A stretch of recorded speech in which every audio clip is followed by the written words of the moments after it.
क्या एक गोली किसी ख्याल को खत्म कर सकती है? क्या विज्ञान और विश्वास हमेशा एक दूसरे से झगड़ते रहेंगे? अगर मैं कल अपने देवी देवताओं को छोड़कर सिर्फ सवाल पूछना शुरू कर दूं, तो क्या मुझे अवैध घोषित कर दिया जाएगा?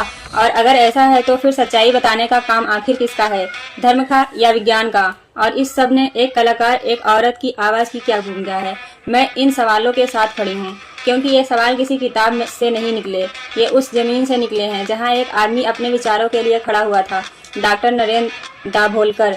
उन्होंने कहा था, विज्ञान से मत डरो, सोचो। और यही सोच उनकी मौत की वजह बन गई। विडंबना देखिए, जिन लोगों ने उन्हें मारने के लिए बंदूक चलाई, उन्होंने उस बंदूक को चलाने के लिए विज्ञान का इस्तेमाल किया। गन, बारूद, प्रक्षेपगत भौतिकी, सब विज्ञान के लिए, ताकि यह साबित किया जा सके कि विज्ञान बेकार है। यह विरोधाभास डरावना भी है और हास्यास्पद भी, क्योंकि सच यही है, गोलियां विचारों को नहीं मिटाती, उन्हें और गाढ़ा कर देती हैं। वे सोचते हैं कि गोली रबर है और स्याही मिटा देगी, लेकिन असल में गोली स्थायी मार्कर है, विचार और गहरे रंग से उभरा आता है। इतिहास में हर बार यही हुआ है, जिस विचार को दबाया गया, वही विचार आने वाली पीढ़ियों में और ताकत से लौटा। मेरा बचपन भी उसी तरह शुरू हुआ, जैसे हर भारतीय घर में होता है। मंदिर की घंटी, माँ की पूजा, दिए की रोशनी और भगवान की फोटो। पर बचपन से ही मुझे सवाल पूछने की आदत थी।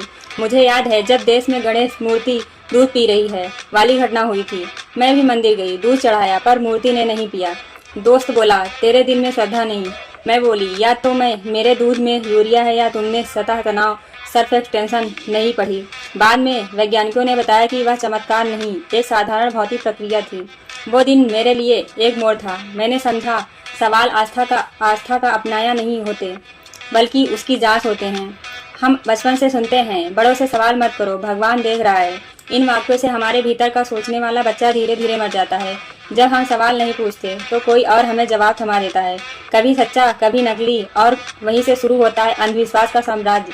जब इंसान ने पहली बार पूछा, बिजली क्यों चमकती है, हम क्यों मरते हैं, तो दो तरह के लोग सामने आए। एक वो जो सच ढूंढने निकले, और दूसरे वो जिन्होंने तय किया, ये भगवान की मर्जी है। पहले वाले ने विज्ञान पैदा किया, दूसरे ने विश्वास। विज्ञान कहता है, हर उत्तर एक नए सवाल को जन्म देता है। विश्वास कहता है, सवाल मत करो, शांति पाओ। दोनों की जरूरत है, पर संतुलन बिगड़ गया है। विज्ञान ने इंसान को नई ताकत दी, एंटीबायोटिक, सर्जरी, बिजली, कम्युनिकेशन, इंटरनेट। और जब पुरानी संस्थाओं ने महसूस किया कि उनकी पकड़ ढीली हो रही है, तो उन्होंने शक्ति दिखाई। ये सही है, वो गलत है, ये पवित्र है, वो अपवित्र है। जबकि प्रकृति ने तो हमेशा यही सिखाया है, विविधता ही जीवन है। आज बहुत से लोग कहते हैं, मैं भगवान में नहीं, लेकिन किसी ऊंची शक्ति में विश्वास करता हूँ। सवाल ये है, वो ऊंची शक्ति क्या करती है? क्या वो केवल अच्छे काम करवाती है और बुरे काम किसी दूसरे शक्ति के जिम्मे है? तो क्या हमारे ब्रह्मांड में अच्छाई मंत्रालय और बुराई मंत्रालय है? ये बातें जिम्मेदार लग रही हैं, लेकिन यही से दिखता है कि हम रहस्य को मानना तो चाहते हैं, पर समझना नहीं चाहते। जब डर बढ़ता है तो अंधविश्वास पनपता है। कोरोना के समय याद है, दुनिया वैक्सीन ढूंढ रही थी, और यहाँ लोग कह रहे थे, भाभी जी के पापड़ में कोरोना भागेगा, गौमूत्र लगाओ, मिट्टी में लौट जाओ। किसी ने सपना देखा कि भगवान ने वैक्सीन का फार्मूला बताया, सरकार ने उसे मिलने मंत्री भेजा। वो फार्मूला था नींबू, अदरक, हल्दी, यानी विज्ञान को सपना बना दिया गया। और यही आता है कलाकार का काम। कलाकार की ताकत क्या है? वो ना तो धर्म का पुजारी है, ना विज्ञान का प्रोफेसर, वो फूल है, वो दोनों को जोड़ता है। विज्ञान जवाब देता है, पर कठिन भाषा में। विश्वास आसान जवाब देता है, पर अधूरा। कलाकार का काम है विज्ञान को सरल बनाना और विश्वास को सवाल के जरिए तराशना। हमें मजाक नहीं, संवाद चाहिए। अंधविश्वास को गाली नहीं, चुनौती चाहिए सवालों से। कहानी वही है जो इंसान को इंसान बनाती है। धर्म ग्रंथों में भी कहानी है, विज्ञान में भी। एक संवेदनशील कहानी दोनों को जोड़ सकती है। हम कलाकारों को वही करना चाहिए, विज्ञान की भाषा में संवेदना भरना। याद आता है अल्बर्ट कैमस का उपन्यास दी प्लेग। एक शहर में प्लेग फैलता है, लोग भाग जाते हैं, सिर्फ दो लोग रहते हैं, एक पादरी और एक डॉक्टर। पादरी कहता है, मैं भगवान की सेवा में रुका हूँ। डॉक्टर कहता है, मैं इंसान हूँ, और इंसान अच्छा होता है। यही असली उत्तर है। धर्म और विज्ञान दोनों का मकसद एक ही होना चाहिए, इंसानियत। तो अब मैं तुमसे वही सवाल दोबारा पूछती हूँ, क्या गोली किसी विचार को रोक सकती है? नहीं। क्या विज्ञान और विश्वास सदा जंग में रहेंगे? जरूरी नहीं। अगर हम पुल बनाना सीख जाएं, क्या कलाकार की जिम्मेदारी है? हाँ, बहुत बड़ी।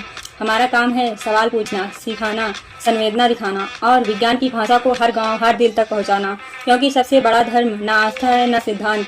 सबसे बड़ा धर्म है हमारी समझ और हमारी दया। अगर हम चुप रहे तो कोई और बोलेगा, शायद गलत बोलेगा, इसलिए बोलिए, पूछिए और जब जवाब मिले तो सोचिए क्या ये आखिरी जवाब है या किसी नए सवाल की शुरुआत। अगर आप कलाकार हैं, हंसी का इस्तेमाल कीजिए, पर किसी की बेइज्जती के लिए नहीं, समझने के लिए, क्योंकि हंसी, कला, सवाल ये सब गोलियों से ज़्यादा शक्तिशाली है।